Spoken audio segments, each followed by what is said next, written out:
you to trust me. Oh, Geronimo! I know when your birthday is. That's actually pretty close. That's actually pretty fucking close. That's really creepy. I'm going home. Mom, this amusement park's weird. I want to go home. 9, Oh no. 7.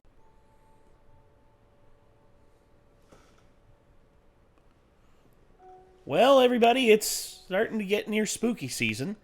As you can see, Nick has committed his spirits to elsewhere, and his spirit has now left its body. And I gotta be honest, knowing Nick, that's actually not that surprising.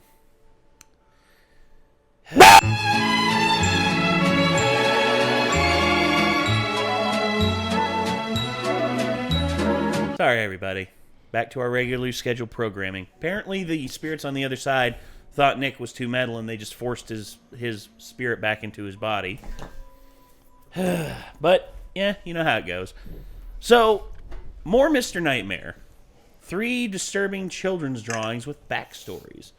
So, yeah, Kids are super spooky when they want to be. They can be. And also, not only that, but I've seen some pretty scary drawings, some with a little more gravitas behind them on a more personal level. But there's also some that I've seen kids draw. It's just like, oh, wow, this kid needs to talk to somebody, because this is kind of sick to think about, because I'm scared of one day having kids and they just, like, you wake up in the middle of the night, they're just staring at you, like... Hey, kids. That's super creepy. Like, hey, kids, what's going on? There's a monster in my room.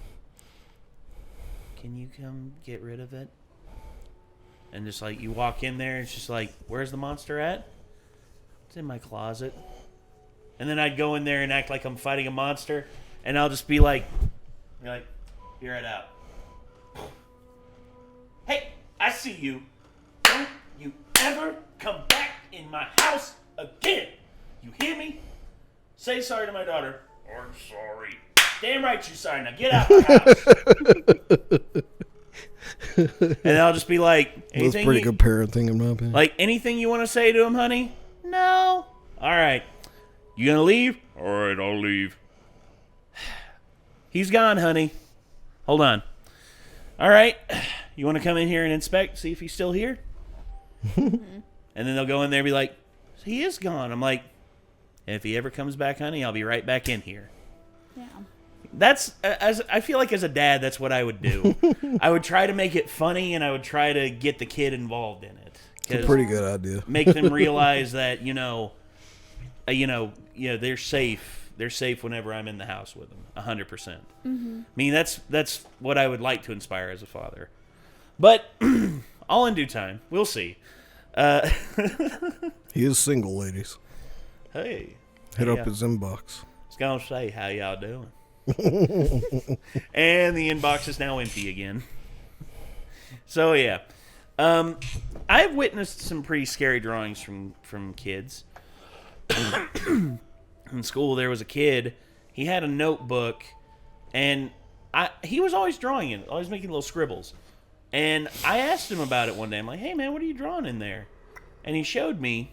And this was in middle school. This was at, like, 4th or 5th grade.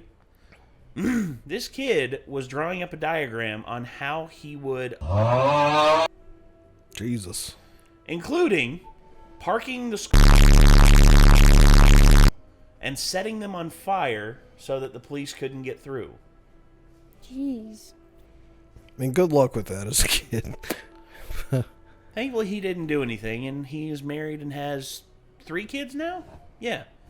If anybody found me and my friends' notebooks of drawings in high school, they would have thought we were, like, planning to probably, but we just like drawing guns and stuff. We played a lot of first-person shooters and video games.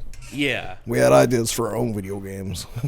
Well, again, people are going to draw parallels. They always draw parallels. It's just like, oh, these kids listen to Marilyn Manson, therefore Marilyn Manson is evil. oh, these kids played first-person shooter games, so therefore first-person shooter games are the reason to, why they did this.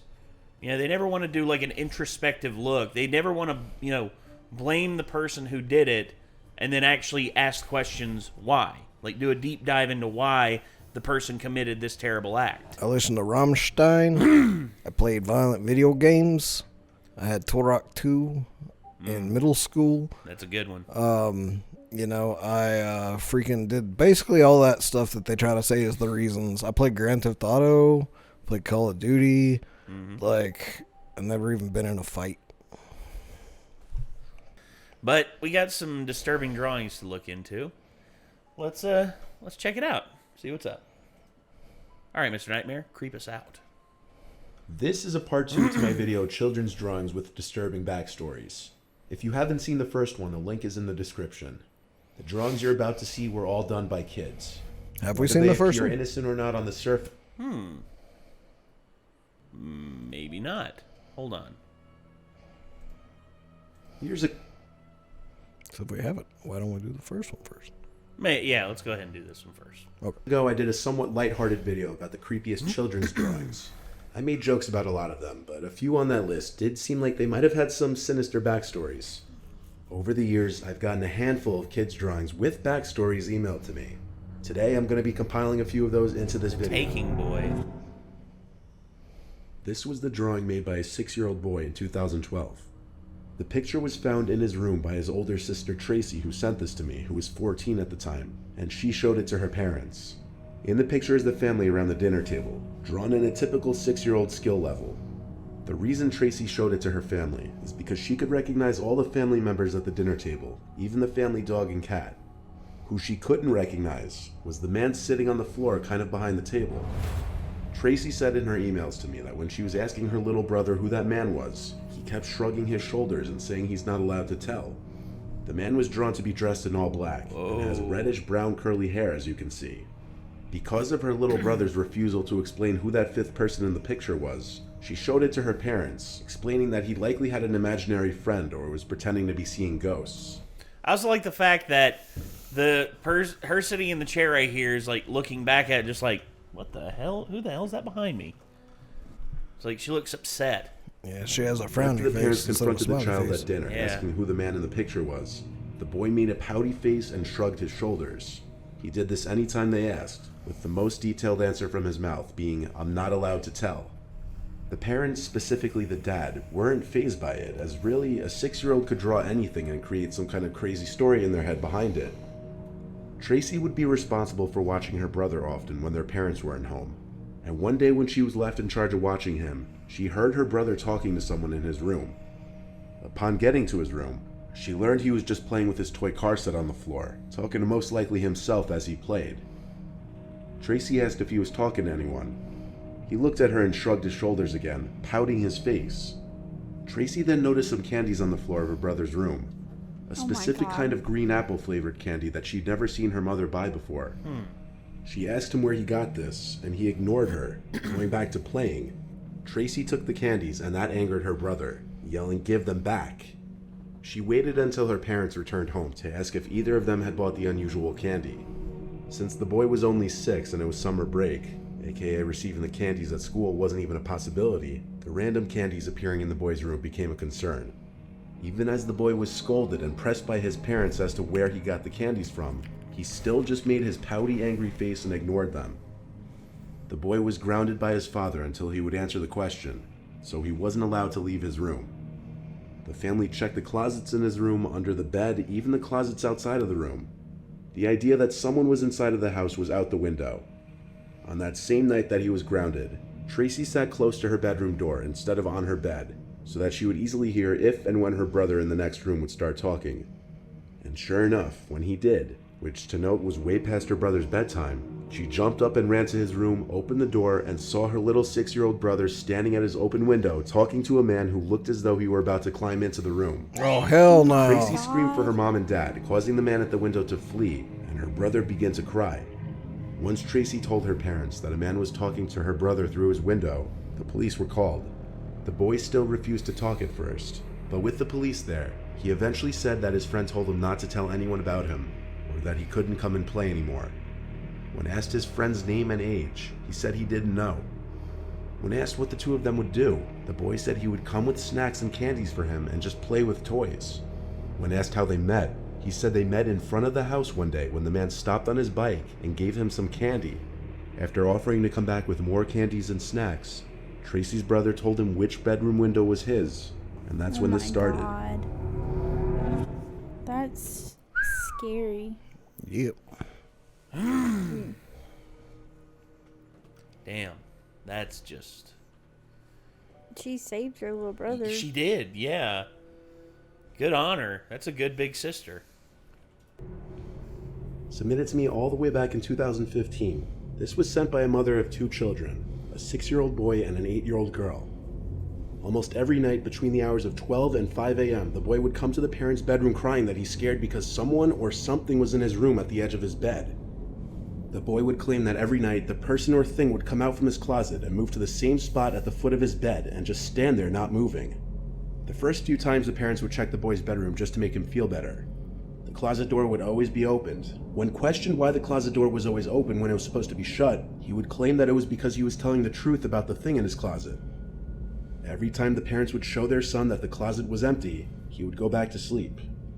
Their 8-year-old daughter never had any similar issues to this. For a few nights, the parents would let him start sleeping in their room on the floor with a blanket. Eventually, though, after this had been going on for too long, the parents decided to humor him one more time and asked him to draw what the thing at the foot of his bed looked like. His drawing sent chills down his parents' spines. In the drawing was some grudge-like figure that seems like it would be enough to give a grown man nightmares, let alone a 6-year-old boy. There also appears to be something at the window, and when questioned about this, the boy said that he sees it at the window sometimes too when it's not at the foot of his bed. The parents' solution to this was moving their son's bed to the spare bedroom across the hall that didn't have any big closets. The mom who submitted this couldn't help but get a little creeped out herself at the drawing, and every time he would come crying to their room in the middle of the night. Yeah. Yeah, that's kind of messed up. I mean, again, the kid's imagination is very vivid, especially when they're young and, their mind is still developing. And, they're not held down by reality or, the realm of, they haven't basically been educated on what is, real and what isn't. Mm-hmm. And if a kid was seeing that, I would hope that, after they moved him, it stopped. But if that was something that was potentially real, again, there's a lot of unknown stuff out there that we know very little about, and our hubris can often be our downfall when it comes to thinking that we're in control of everything. This third and last one is a little different in that it's a mix of drawings and writing, and there's 3 different pages of it. This was found by the new babysitter of an 11-year-old boy named Rocco in Ottawa, Canada. The babysitter, who I'll refer to as Alyssa, was needed while the parents of Rocco were away for a week. According to Alyssa, Rocco was very quiet and kept to himself most of the time. He would stay in his room for a majority of the day, and would only come out to get food from the fridge or to go downstairs to play video games. Alyssa tried to befriend the child the first day, but eventually gave up after realizing Rocco either didn't like her or was just a very unfriendly, creepy kid in general. Alyssa would spend the majority of her shifts doing schoolwork and watching movies. She knew Rocco had an obsession with guns because of the amount of toy guns he had. They would lay across the house in varying rooms, ranging from Nerf guns to airsoft guns to varying types of toy guns. Alyssa had never been in Rocco's room yet though, but one night when Alyssa was having trouble sleeping, she heard Rocco sneak into her designated bedroom and was just standing by the doorway. She sat up in her bed and asked Rocco if something wrong. Then she just closed the door quickly and she heard him running back to his room. The next day, Alyssa went into Rocco's room for the first time. Rocco wasn't in there and the light was off. This meant he was in the basement playing video games, as those were the only 2 rooms he'd ever be in according to Alyssa. He didn't even seem to seek hanging out with friends. Sprawled out on Rocco's floor were a bunch of papers. The first piece of paper that caught her attention was this drawing of a handgun. It wasn't anything really alarming, it just further demonstrated his fixation on guns. Alyssa dug through the papers though, and found 4 pieces of paper stapled together with 3 different staples. They formed what could best be described as a little storybook. The first page looked to be the cover page, titled The Babysitter. Immediately, Alyssa assumed this little book was about her. But not wanting to get caught reading it, she took pictures of each page of the little booklet, as well as a picture of the handgun drawing, and left the room to go read it on her phone elsewhere. These were the pictures she had taken. This was the second page. Rocco wrote on it, "It was a regular day in the house, when Mom and Dad brought over the babysitter for the first time. There's something about her that I hate. I think it's how ugly she is. She's a huge nerd. I don't want her in the house. Not sure why my mom and dad hired her. I think I'm gonna have to kill her." Oh. The drawing on the page is what's supposed to be Alyssa sitting on the couch on her phone, and Rocco spying on her through the doorway. Bless you. What was the next Bless you. page? Sorry. You good? Yeah, I'm fine. Sorry. It's day 3 and she's still here. Parents think I'm a baby or something that needs an annoying, ugly babysitter that eats all our food and drinks. In this drawing, Rocco appears to be grabbing a kitchen knife while Alyssa's in the fridge. The child's disdain for his babysitter becomes increasingly apparent in a disturbing manner. But the next and last page is by far the worst. It says, "She caught me sneaking into her room. I have to be quieter next time." The picture is quite obviously Rocco holding a knife behind his back while Alyssa lay asleep in her bed. The implications of this picture are beyond transparent. Alyssa returned to Rocco's room while he was still in the basement, and lo and behold found a small kitchen knife on his bedside nightstand. Alyssa sent the pictures of the drawings and knife to Rocco's parents and then called them. At first the parents tried to convince her he must be joking around, but they were apparently easily convinced that Rocco could have monstrous intentions. They had Rocco's grandmother take over that same day. Alyssa left the house never informing the police or any other authorities. She accepted her payment for the 2 weeks that night, and she accepted the parents' apologies, but not without recommending that they take their son to get some serious help. Damn, That's dude. crazy. Fuck that. Yeah, again, kids don't really have a sense of reality and consequence for their actions, especially when, again, if they're not made aware of it when they're younger. Because I remember when I first became aware of death and like how permanent that was when I was a kid.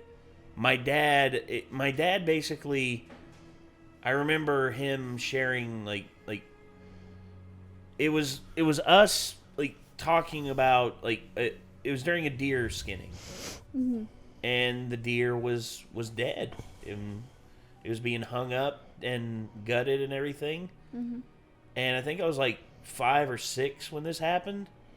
And my dad asked me if I was okay, if I wanted to keep seeing this. And at first I was a little bit sad, but then he was just like, "Son, like this is life. I mean, we hunt for stuff that we need, and and it's just part of life, and everything dies." And I'm like, even you, Dad? He's like, "Yeah, son, one day I'm gonna be gone too, but that's a long, long ways from now." And my mom, I basically, it as a kid, coming to terms with these things takes time, and it took me a little while to get used to it. But eventually, I accepted, the fact that this is life. Look at it, that boy over there, he and just plopping down. Yeah, I like how he plops down on the couch and just goes. It's like he's had such a hard, tired day or something. He's just like, yeah. He's like, it's rough being a doggo. Yeah, I mean, you gotta walk outside, take a shit, come back inside, eat, drink, lay down, bark Getting at the random cat's shit. perfect. Getting the cat's perfectly like established personal bubble. Some. Yeah, walk outside, take a shit, come back inside. I love that boy. It's like hard work being a doggo. Yes, it is. But yeah, It's like you couldn't be this good a boy if you tried. I was gonna say I've talked to a few people about this, and I told Mom about this. It wasn't a children's drawing that has disturbed me the most, but it was. My grandma was not a mentally well woman for the last few years of her life. And she drew things in a notebook.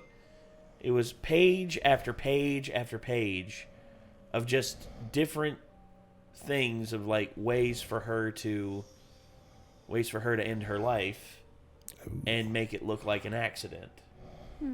That's fucked up. I know, and I was like 14 when I found these.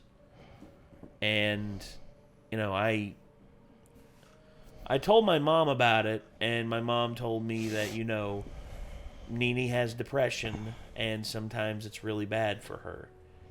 And I think her doing that basically is a relief for her depression, and, you know, it helped. And I'm like, Mom, what if she does it? It's like, Nathan, I don't think she will.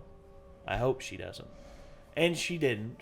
You know, she actually passed away from, you know, she passed away years later from natural causes. But still, thinking about that and just, like, seeing that and just how many pages. There was, like, 20, 30 pages of, like, different, like, plans that she'd drawn up. Just messed me up for a little bit. Yeah. But anyway, yeah, these are 3 disturbing children's drawings with backstories by Mr. Nightmare. Hopefully you all enjoyed, and if you all want to see more from Mr. Nightmare, feel free to click his name in the title of the video. If you want to see more from us, hit that subscribe button, ring that bell, y'all know the whole deal. And until next time, Nate. I'm Kate. I am Nick. We'll see you later, everybody. Peace.